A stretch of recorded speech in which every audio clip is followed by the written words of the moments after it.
नमस्कार मित्रों, हमारी सीरीज चल रही है एपिसोड नंबर 14 की, जिसमें हम बात कर रहे हैं भृगु संहिता की। भृगु संहिता के अंतर्गत आज हम बात करने जा रहे हैं कर्क लग्न के प्रथम भाव में सूर्य स्थित हो तो उसके क्या फलादेश होंगे।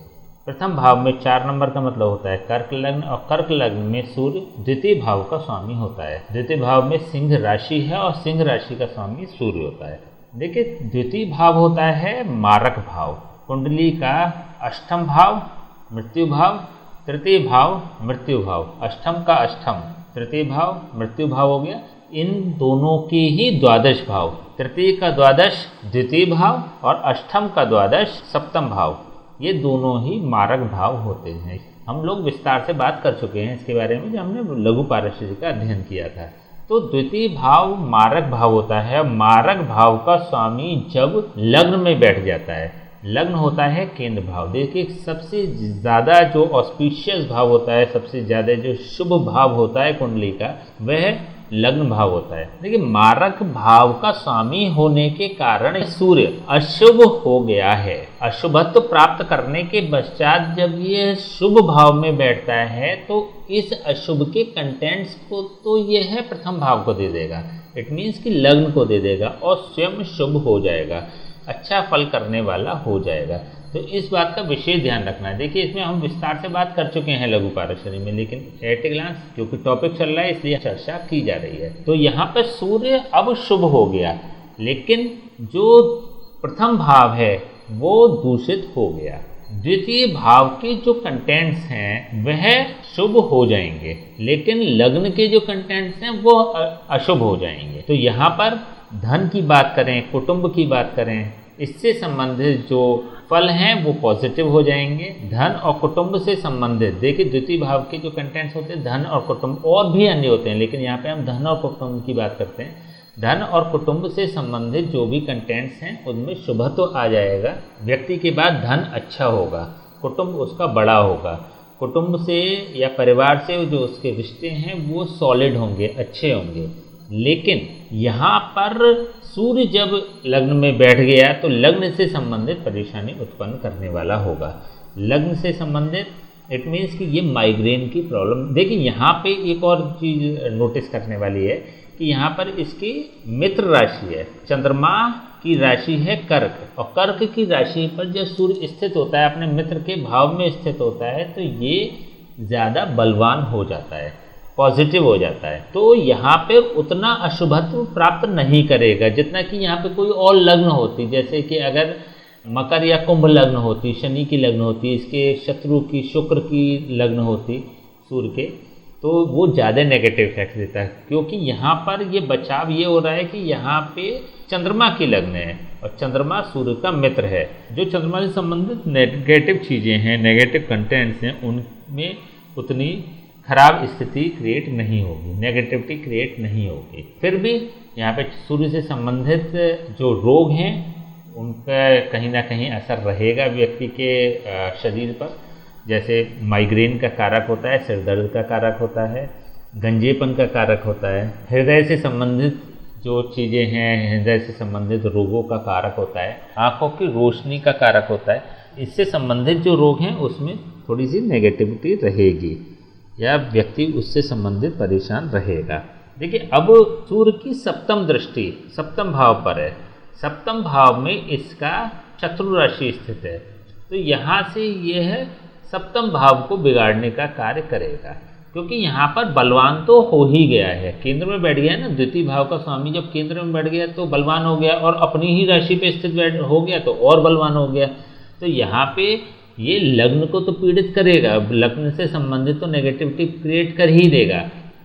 जैसे रोगों की संभावना बढ़ा देगा, व्यक्ति को बहुत ज़्यादा अहंकारी बना देता है, व्यक्ति घमंडी हो जाता है, गुस्सा ज़्यादा आता है व्यक्ति को, इन चीज़ों की अधिकता कर देगा, जिसका कि डायरेक्टली प्रभाव लग्न पे पड़ेगा। मतलब व्यक्ति के व्यक्तित्व में या उसकी पर्सनैलिटी में वो नेगेटिविटी दिखाई देती है। लेकिन जब यह सप्तम भाव पे भी दृष्टि डालता है, देखिए पर्सनैलिटी यहाँ पे जो नेगेटिविटी आएगी वो उसकी पॉजिटिवनेस से आएगी। पॉजिटिवनेस का मतलब ये हो गया कि उसका व्यक्तित्व में कुछ कंटेंट्स ऐसे होंगे, कुछ गुण ऐसे होंगे जो उसको ओवर रिएक्ट करवा रहे होंगे। जैसे कि स्वाभिमान का एक बदला हुआ रूप होता है अहंकार। तो अहंकारी बना देता है व्यक्ति। तो इसी प्रकार से बहुत क्रोधी या फिर कभी कभी ऐसी स्थिति क्रिएट हो जाती है कि आउट ऑफ द कंट्रोल हो जाते हैं गुस्से में। तो इस तरह की नेगेटिविटी ये क्रिएट कर देता है। और सप्तम भाव पर जो इसकी दृष्टि हो रही है शत्रु पे, तो यहाँ पर ये नेगेटिव करेगा क्योंकि यहाँ पे शत्रु की राशि स्थित है। जीवन साथी से संबंधित ये नेगेटिव प्रदान करेगा। व्यक्ति के अपने जीवन साथी से विवाद की स्थिति रहती है। पार्टनरशिप अगर है व्यापारिक रूप से तो वह कहीं ना कहीं पीड़ित करेगा व्यक्ति को। पार्टनरशिप ज़्यादा लंबी नहीं चलेगी। दैनिक आय को प्रभावित करता है। सोर्स ऑफ इनकम जो है, डेली सोर्स ऑफ इनकम जो है, उसको प्रभावित करने का कार्य करता है। तो सप्तम भाव से संबंधित जो चीज़ें हैं उसको पूरी तरह से नेगेटिव करेगा इस प्रकार का सूर्य।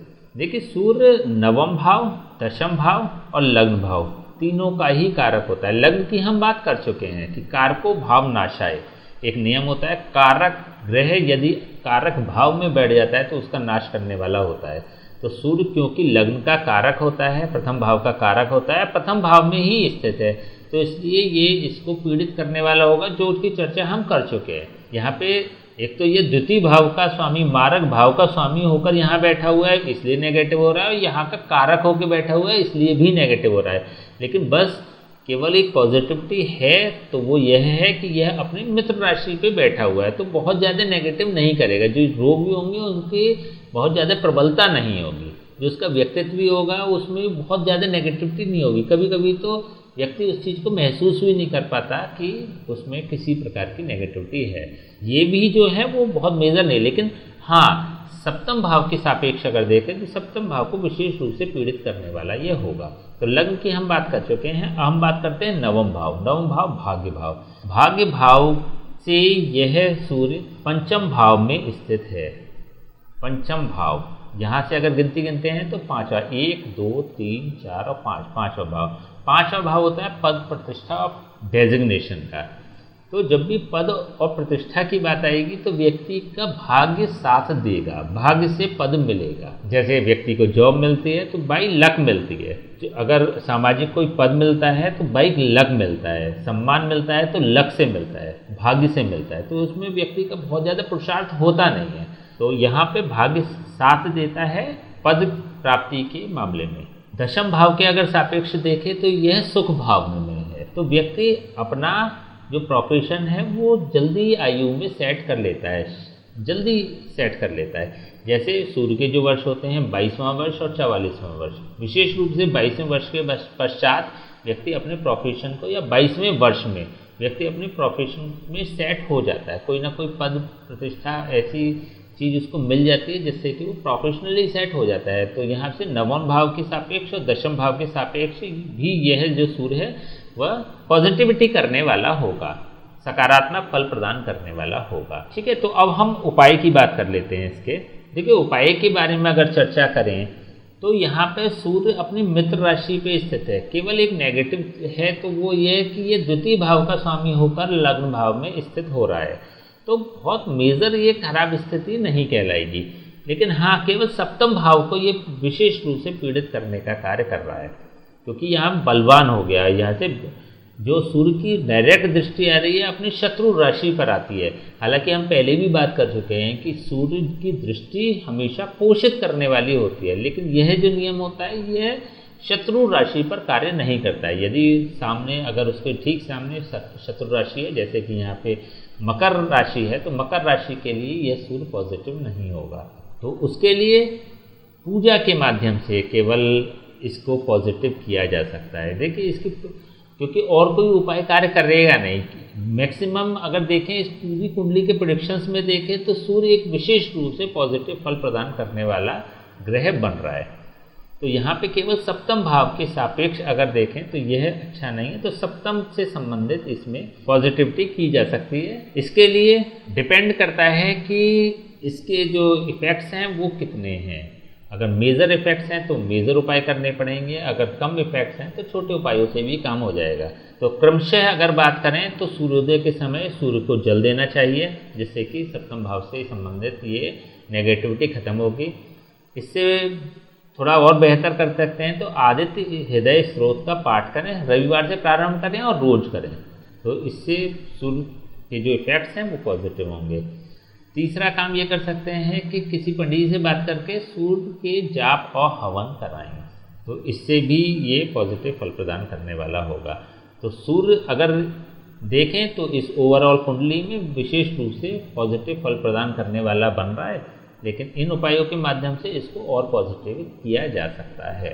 इसके जो 7th हाउस से संबंधित कंटेंट्स हैं उनको पॉजिटिव किया जा सकता है। विशेष रूप से अगर कोई ऐसी स्थिति आती है, देखिए यहाँ पर इसकी कर्क राशि स्थित है।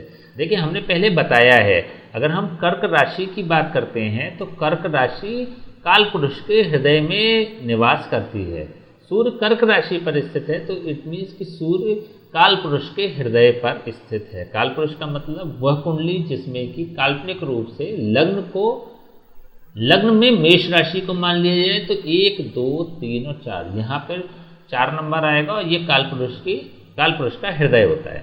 तो इस प्रकार से इस कुंडली में भी अगर बात करें तो सूर्य क्योंकि कर्क राशि पर स्थित है तो काल पुरुष की क्योंकि यह हृदय होता है तो हृदय रोग की संभावना को ये बढ़ा देता है। हालांकि ये इसकी अपनी मित्र की राशि है, लेकिन सूर्य के जो कंटेंट्स होते हैं, सूर्य अग्नि तत्व होता है, पृथकतावादी ग्रह होता है और पापी ग्रह होता है।